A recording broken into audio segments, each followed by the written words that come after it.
I'm Gary Schwint out of Three-Wing Bagotville in Chicoutimi, Quebec, and I'm here with the CF-18 Hornet demonstration team. And we fly the CF-18 Hornet. Obviously, it's an A model. It's a multi-role fighter and ground attack aircraft. To demonstrate the awesome maneuverability and power of the CF-18, let's watch Fingers as he performs his first maneuver. The amazing dirty roll on takeoff.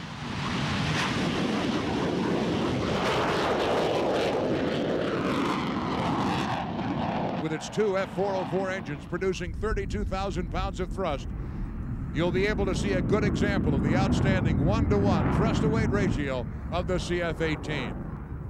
Let's go upstairs and have a look at the cockpit.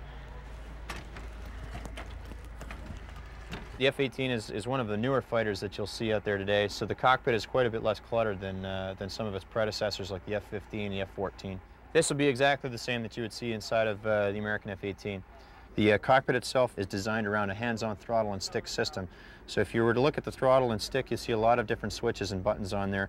The pilot, while flying, can make about 90% of the switch selections that he needs to make without ever taking his hands off the controls.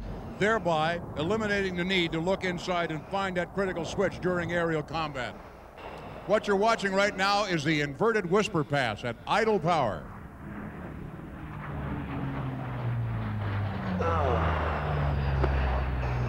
AB's in. One of the other main things about the cockpit is the heads-up display. There's a piece of plexiglass that's mounted on top of the glare shield here, with a little bit of a camera type guy here.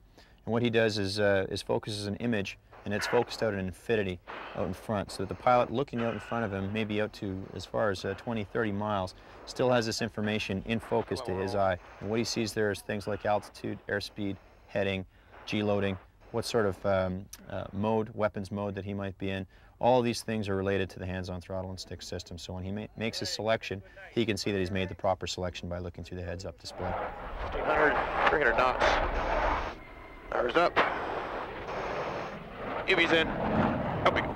Watch now as Captain Schwint demonstrates the slow speed agility of the CF-18 as he puts the aircraft through a vertical reposition and sets out to demonstrate the Hornet's superior ability in changing direction. 280 out of AB 4,000. Back with high G360. Gary will fly the aircraft in the minimum radius, maximum rate, 360-degree turn. Throughout the turn, which will be flown in full afterburner, Gary will experience over 7 times the force of gravity on his body.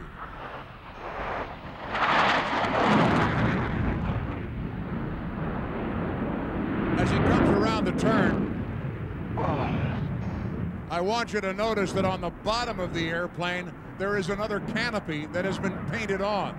Because this plane is so angular, that's an advantage in a dogfight. Look at the canopy painted on the bottom.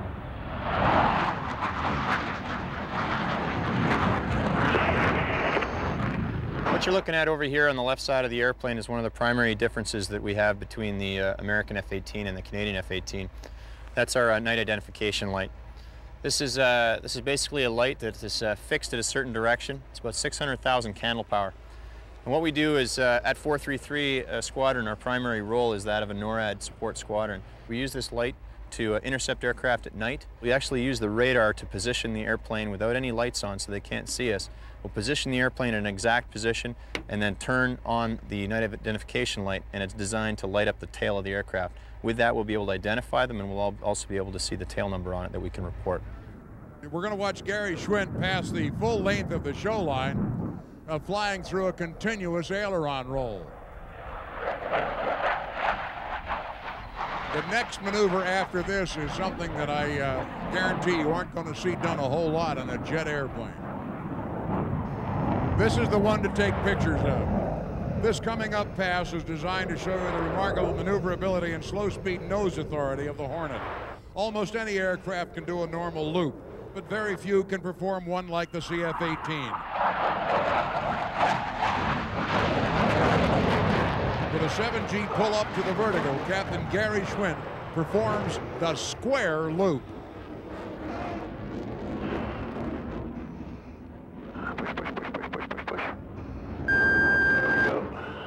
The Hornet carries radar-guided AIM-7P Sparrow missiles and heat-seeking AIM-9M Sidewinders. It has an internally mounted 20-millimeter cannon, can fire at a rate of 100 rounds per second. In addition to these air-to-air weapons, the CF-18 is capable of dropping a variety of air-to-ground guided and unguided munitions with pinpoint accuracy. The F-18 has 2 engines built by General Electric. Together in afterburner, they develop about 32,000 pounds of thrust. It's actually more thrust than the entire Snowbirds team put together. Gary is now going to slow the Hornet down to almost minimum speed and approach center stage at 120 knots. Watch how high the nose is in this high alpha pass.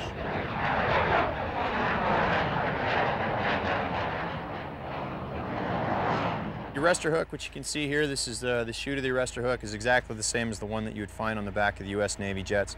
They obviously use it for landing on aircraft carriers, but in Canada we're strictly a land-based operation. But we will use the hook from time to time if we're having any kind of mechanical problem with the airplane when we're airborne. Due to the effects of shock waves created at supersonic speeds, Captain Schwint must remain subsonic throughout his demonstration. That having been said, watch as Gary returns to center stage at 9/10 the speed of sound, or more than 600 miles an hour.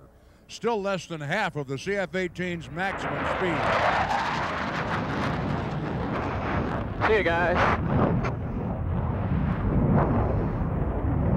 Pulling 7 Gs straight up to the vertical in full burner. Gary will climb at over 50,000 feet per minute. Bingo. Bingo.